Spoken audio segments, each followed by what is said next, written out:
우리 주변의 중장년 남자들은 왜 그렇게 이상한 소리를 많이 내는 걸까요?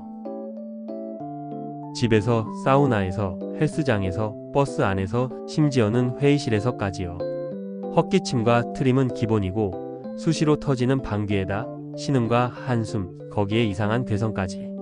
어쩌면 그렇게 다양한 소리를 내는지 신기할 따름입니다. 저 역시 아내나 아이들로부터 소리 좀 그만 내라고 구박을 받기에 이번엔 중년 남자가 내는 소리에 대해 이야기해 볼까 합니다. 얼마 전 하남 스타필드에 있는 찜질방에 갔다 왔네요. 사람이 가장 적은 참숯방에 머물고 있는데 60대 초반으로 보이는 중년 부부가 들어왔습니다. 그분들이 들어온 지 얼마 지나지 않아 조용하던 찜질방에 야릇한 소음이 들리기 시작하더군요. 바로 그 중년 남자분이 숨을 내쉴 때마다 끙, 끙 하며 신음소리를 내는 거였습니다. 웃기면서도 귀에 많이 거슬린다고 생각한 순간 중년 여성의 목소리가 들렸습니다. 여보, 왜 자꾸 앓는 소리를 내요? 좀 그만해요. 속으론 다행이다 싶었습니다. 잠들만 하면 끙끙거리는 소리에 인내심이 다해 한마디 할까 생각 중이었거든요. 이제 좀 조용하겠다 싶었는데 웬걸. 웃기면서도 은근히 야한 그 앓는 듯한 신음소리가 또다시 들리기 시작했습니다. 그때 저쪽 구석에 있던 20대 여성이 혼잣말이지만 모두가 듣게끔 짜증스럽게 내뱉더군요. 정말 왜 저래? 신음소리 때문에 미칠 것 같아. 그 순간 딱 멈췄습니다. 곁눈질로 보니 문제의 신음소리를 내던 중년 남성의 옆구리를 부인이 쿡 찔렀습니다. 이윽고 부부가 엉거주춤 일어나더니 고개를 푹 숙인 채 황급히 빠져나갔습니다. 그 중년 남자가 일부러 그랬을까요? 아니면 자신도 모르게 그랬을까요? 중년에 접어들면 신체 전반의 탄력이 많이 떨어집니다.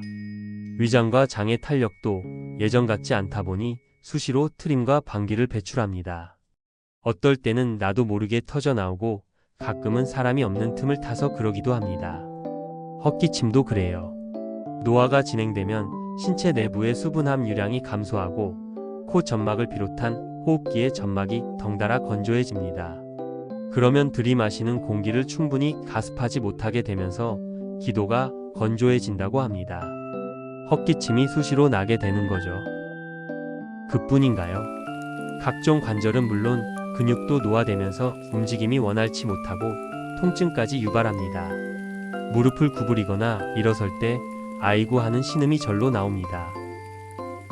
노화에 따라 예전 같지 않은 신체가 비명을 지르는 겁니다. 하지만 그것 외에 다른 요인도 있다는 게 심리학자들의 분석이더군요. 그것은 바로 존재감을 유지하려는 욕구인데요. 젊을 때는 건장한 신체에다 강한 힘과 더불어 칼날 같은 지성으로 가만히 있어도 함부로 할 수 없는 존재감이 있었습니다. 중장년이 되면 힘이 약해지고 몸까지 흉해지면서 존재감이 현격히 떨어집니다.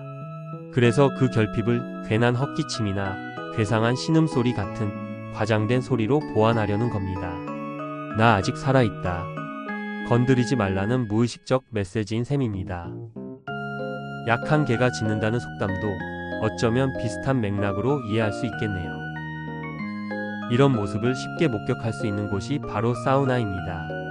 특히 중장년들이 많은 사우나탕은 그야말로 괴성의 도가니입니다. 그들은 앉거나 일어설 때마다 혹은 물을 끼얹거나 심지어는 탕에서 가만히 있으면서도 이상한 소리를 냅니다. 이를 심리학적으로 해석한다면 헛기침 같은 괴성으로 몸과 마음이 약해지는 불안감을 숨기고 싶은 겁니다. 동시에 약한 나를 도발하려는 주변에 미리 경고하는 겁니다.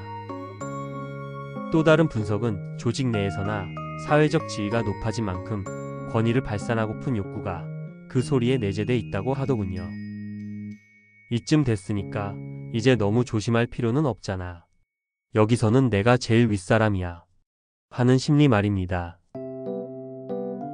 중장년 남자들이 온갖 소리를 많이 내는 이유, 그럴듯해 보이지 않나요? 듣기 거북한 소리가 사라져가는 존재의 안간힘이라고 생각한다면 주변에서 중년 남자의 소리를 좀 더 들어줄 수 있지 않을까요? 함께 생각을 나눠본 시간에 감사드리고 좋아요와 구독 부탁드립니다.